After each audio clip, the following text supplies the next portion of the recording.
অন্নপূর্ণা যোজনার টাকা না পেয়ে মঙ্গলবার গাজল ব্লক প্রশাসনের অফিসের সামনে বিক্ষোভ দেখালেন 2 শতাধিক গ্রামের মহিলারা। পরিস্থিতি নিয়ন্ত্রণ করতে ছুটে আসে গাজল থানার পুলিশ বাহিনী। মহিলা পুলিশও ছিল সেই সঙ্গে। টাকা না পেয়ে তারা ক্ষোভ উগরে দেন। গাজলের বিডিও সুমন ঘোষ, গাজলের বিধায়ক চিন্ময় দেব বর্মনের আশ্বাসে বিক্ষোভ তুলে নেয় মহিলারা। এই সময়ের মধ্যে এলাকায় ব্যাপক উত্তেজনার পরিবেশ তৈরি হয়। জানা গিয়েছে গাজল এলাকায় 15টি গ্রাম পঞ্চায়েত রয়েছে। 1 জুলাই থেকে 3000 টাকা করে পাচ্ছেন মহিলারা। অভিযোগ, একাধিক গ্রাম পঞ্চায়েতের যোগ্য মহিলারা টাকা পায়নি, পেয়েছে শুধু অযোগ্য মহিলারা।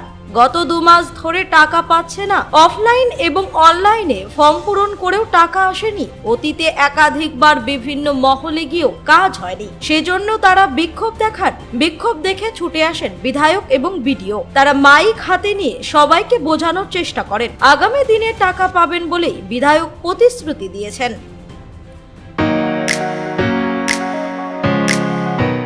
রায়গঞ্জের নিশীথ সরণিতেই মিলছে ফ্যাশনের সেরা কালেকশন। রায়গঞ্জবাসীর জন্য একদম পকেট ফ্রেন্ডলি দামে এখন ট্রেন্ডি পোশাক থেকে শুরু করে এথনিক কালেকশন সব একসাথে। হ্যাঁ, আমরা বলছি আজকালের কথা। এখানে মিলছে এক ছাদের নিচে পরিবারের সবার জন্য পোশাক, মহিলা, পুরুষ আর শিশুদের জন্য অসাধারণ কালেকশন। মহিলাদের জন্য মন কাড়া শাড়ি, ব্লাউজ আর এথনিক কালেকশন। পুরুষদের জন্য ফর্মাল ও ক্যাজুয়াল ট্রেন্ডি পোশাক। শিশুদের জন্য রঙিন, আরামদায়ক ও ফ্যাশনেবল পোশাক, যা ছোটদের মুখে হাসি ফোটাবে। শুধু বৈচিত্র্যময় কালেকশন নয়, এখানে দামের সঙ্গেও পাওয়া যায় নিশ্চয়তা। সাশ্রয়ী দামে গুণমানে সেরা পোশাক পাওয়ার জন্যই আজকাল রায়গঞ্জের মানুষের আস্থার জায়গা দখল করেছে। ঠিকানা নিশীথ সরণি রোড, মোহনবাতি সংলগ্ন, রায়গঞ্জ, উত্তর দিনাজপুর। তাই আর দেরি কেন? আপনার এবং আপনার পরিবারের ফ্যাশনের সেরা গন্তব্যে একবার ঘুরে আসুন। আজকাল আপনার ফ্যাশন, আপনার ঠিকানা।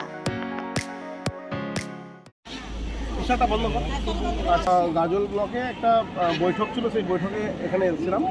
হঠাৎ করে দেখি যে এখানে প্রচুর মানুষের ভিড়। আমরা মায়েদের বোনদের কাছে জানতে চাইলাম, তারা বলে অন্নপূর্ণা টাকা ঢোকেনি।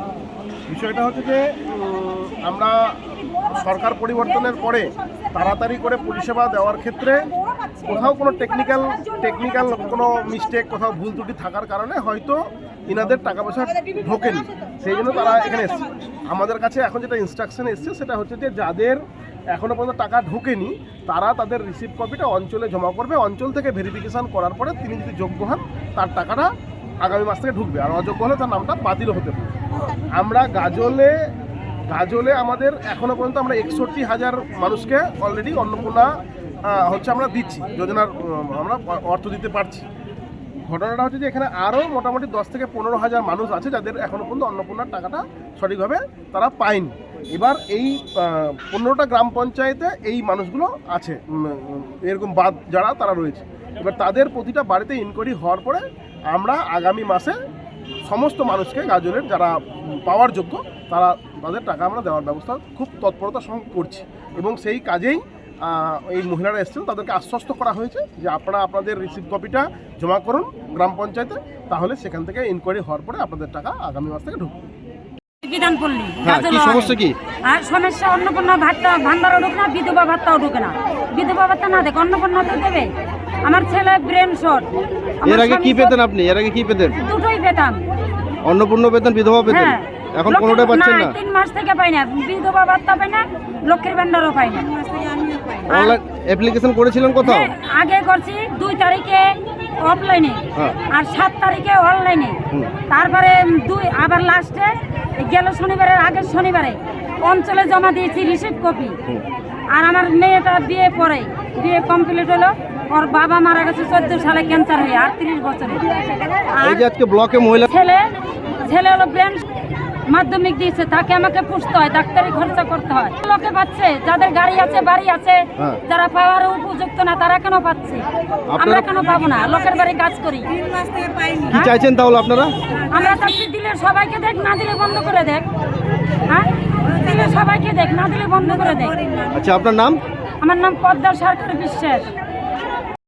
গাজল থেকে পরিতোষ সরকারের রিপোর্ট, কুলিক নিউজ।